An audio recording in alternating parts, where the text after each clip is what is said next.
Alright, what's going on guys? It's Almond. Welcome back to another Wizard101 video.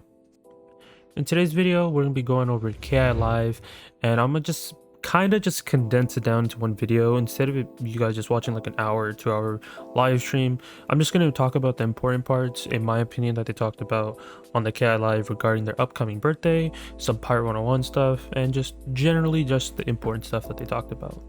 But if you do enjoy this type of content, be sure to leave a like on this video and be sure to subscribe. We're so close from 2K, so hopefully you can reach that. I've been pushing, and I even triple uploaded today. Like, it's going insane. So be sure to check out the previous videos if you guys want to know how to get 22K scroll points, or just look out for the new decathlon that will eventually happen in the future. So let's get into the main content. So they did give out a code during the stream. I'll definitely show it on screen, and we did get 2 free packs and I believe a mount on one day. I don't think you could redeem the one day mount anymore because it's only live stream only. But I did open those packs. I did get something good on Wizard101. I did get a wand, and I did get a pet, while on the Pirate 101 side I basically got nothing, so not much to worry about over there. But there was a lot of stuff that was talked about within the KI Live. Within the KI Live, they talked about stuff for the birthday, some PvP changes, some PvP buffs potentially, and some stuff about Pirate 101. So first we'll talk about the Wizard side, and then we'll move on to the Pirate side towards the end of the video. So for Wizard101, during the KI Live, we did see some gameplay of Spark just chilling around in the commons, but for some reason he had a crazy amount of potions that a normal player should actually have, and I'll show some gameplay in the background. But it was very odd because I've never seen this, and obviously if you do the side quests for potions, etc., you should only have a certain amount, but he had way beyond that. So it's kind of odd to see. Maybe that's just something that's dev related, or if that is leaning towards something possibly in Lemuria of just having that many potions, but I highly doubt that. But just wanted to hint at some sort of way. Another thing is they talked about Lemuria and the level cap. There was no potential more information about Lemuria. The only potential information we have is just them saying the word nothing. It doesn't go too much in depth beyond that. It's something that's been in the story and something that's been hinted out for like the longest, and all they say is nothing. And there was a question regarding the level cap. Will the level cap be updated? And even I knew the answer to this without even me being a dev or anything like that. The level cap is obviously going to be updated. I feel like they didn't really need to answer that question, but yeah, it's going to be updated. They wouldn't leave, or they wouldn't add another world and just never increase the world, the actual level update. So yes, it will probably be 150 at most, and I'll be surprised if they make it 145, but I'm pretty sure that they're going to make it to 150, just judging by how the previous sequence of events. They also talked about how they are testing new they did also talk about how they are testing new combat changes for the final boss of Lemuria, which is kind of cool. So we're going to see some new things and some new changes, because they really did like the Medulla fight, which was previous in Imperia, which it was kind of interesting just seeing all these outer effects playing a part in the fight, whether it be Pork, Spark shooting his cannon. I like that type of fight, and I kind of like how they're going on and continuing this type of strategy, and they want to continue on stuff like that. And they also said they want to have some sort of way where they bring back the old Malicer fight, where you have to do this whole dungeon and you have to do these side fights and like people work together, and they kind of want to have something similar to that. So it's kind of cool that they're bringing back these old scenarios and improving on them and making them better. So I think that's like a cool part that they're introducing.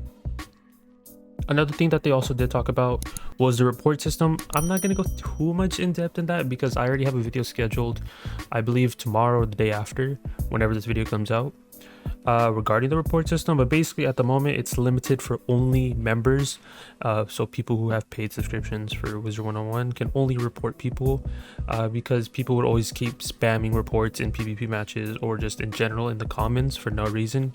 And they wanted to limit it to a certain extent where only people who pay for membership can report people at the moment. And if you do want to report somebody, you have to email them with a ticket and etc., and that's already a hassle in itself. So there's a little bit touch on that, but I'll go more in depth about the report system in a different video. Also, during the stream, they were asked about if you had to describe Wizard101 in 3 words, you know, what would you guys think? Obviously, my response was just it's pay to play. That's the best way to just describe Wizard101. But the chat actually had something else to say, and I kind of wanted to put this clip in there because why not? So here's the clip of that. RNG annoying and unfair. That's not cool. That's their interpretation. They got this. It's not wrong sometimes. Mana burn, mana burn. Yeah, mana. I like mana burn, mana burn, mana burn. Nice. Exactly what I was thinking. Regarding the birthday, we all know it's Wizard101's birthday.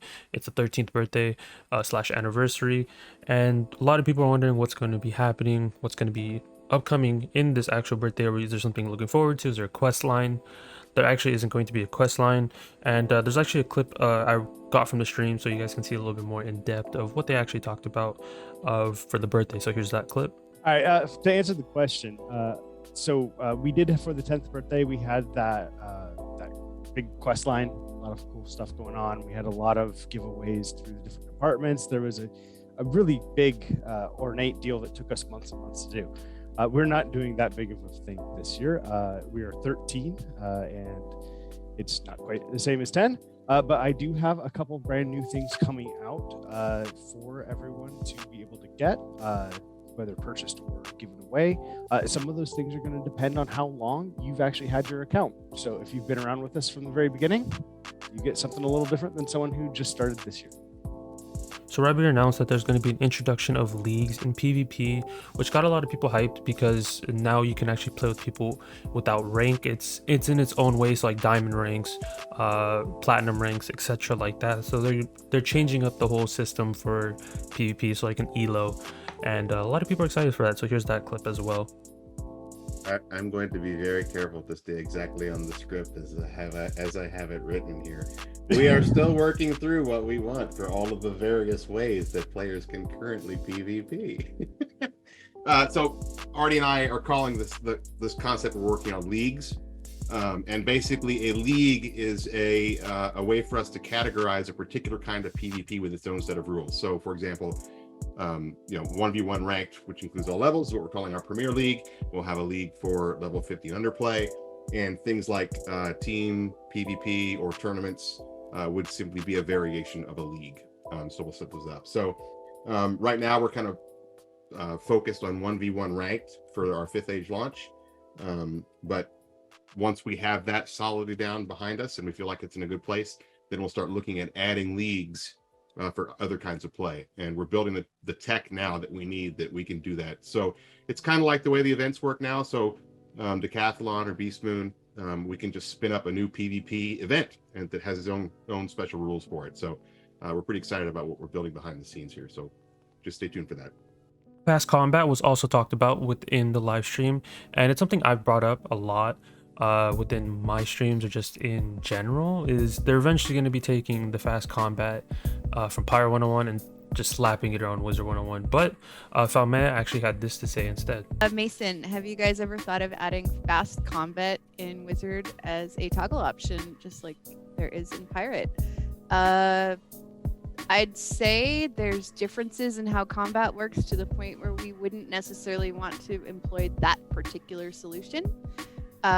We attempted to do a solution to improve combat speed, essentially getting rid of the summon most of the time for spells, and it wasn't terribly well received. So I think we're back to the drawing board on that one. It's something that we've talked about for a long time, speeding up combat, but I don't know that we have a great solution right now. So Rabbit also potentially hinted at a Storm PvP buff. So for all the people who main Storm, such as me, even though I don't do PvP, they'll be getting a buff. So a lot of people should be excited if they do want to do Storm PvP, and we shall see what that potential buff is going to be. wow, okay, we're Storm, even though they're PvP womp right now. Stay tuned on that. Ratbeard is not done. Oh, there's a storm coming. Right.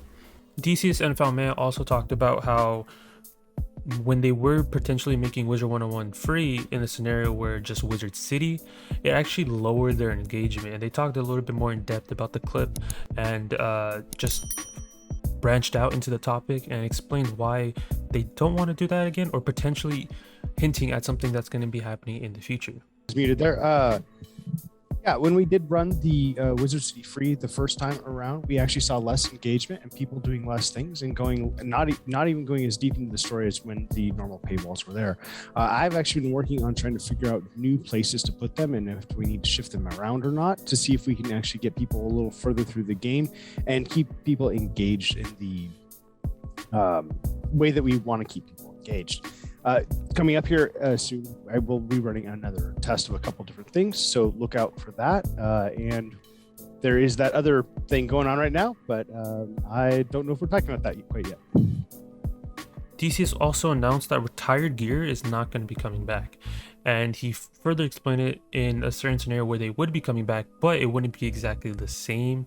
It would be different in a scenario where it wouldn't be exactly the same, but you can tell that it's somewhat similar to the retired gear. So it's kind of iffy topic, but a lot of people don't want retired gear to come back because it's retired for a reason, and it's to show OG players what they have on their account. Do you guys think that you'll ever be able to bring back retired gear such as the scorched coat of the Phoenix robe and other pirate variants that come with it someday, or maybe release an updated version of said retired gear? How about it, DC? Most likely, if I get around to it and we get the chance to, updated versions would be fantastic. For some of the original retired stuff, I'm going to leave it retired, and we have something that looks similar, but it won't be the same item. That way, we don't have to touch something that someone may have already gotten and wants to keep in that state. Now, for Pirate101, this was kind of weird. I didn't expect them to talk much about Pirate101 because it is Wizard101's 13th anniversary.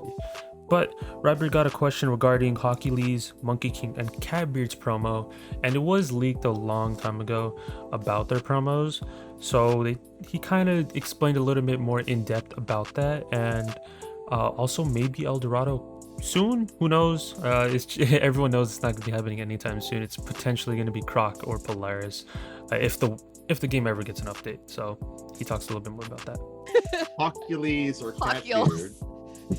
Someone asked me a variation of this question on Twitter as well, and they also mentioned Monkey King in there, I think.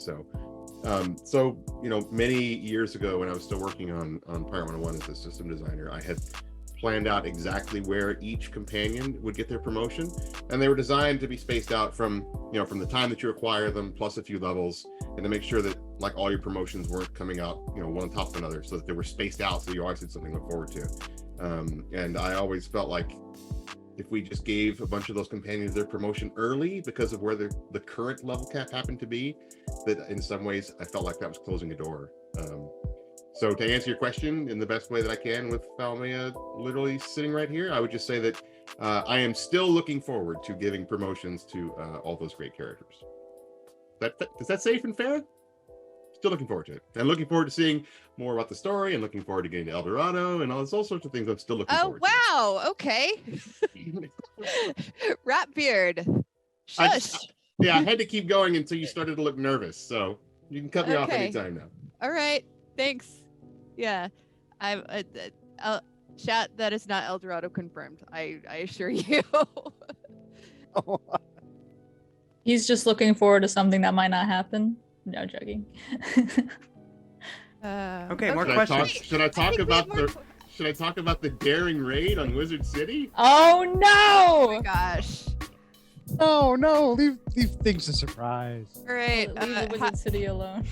But that was basically everything that was talked about within KI Live. I basically summed it up and explained all the important parts and just gave you guys my opinion alongside of it. So hopefully you guys enjoyed something different between like all my other videos. If you guys want to see more stuff like this, whenever there's a KI Live and just me just combining all the important stuff into one video, let me know in the comments below, and if you guys like this style, I'll keep doing it. But be sure to leave a like, subscribe, all that type of stuff. Hopefully we can get to 2K soon once again, and yeah, I'll talk to you guys in the next one. Peace out, guys.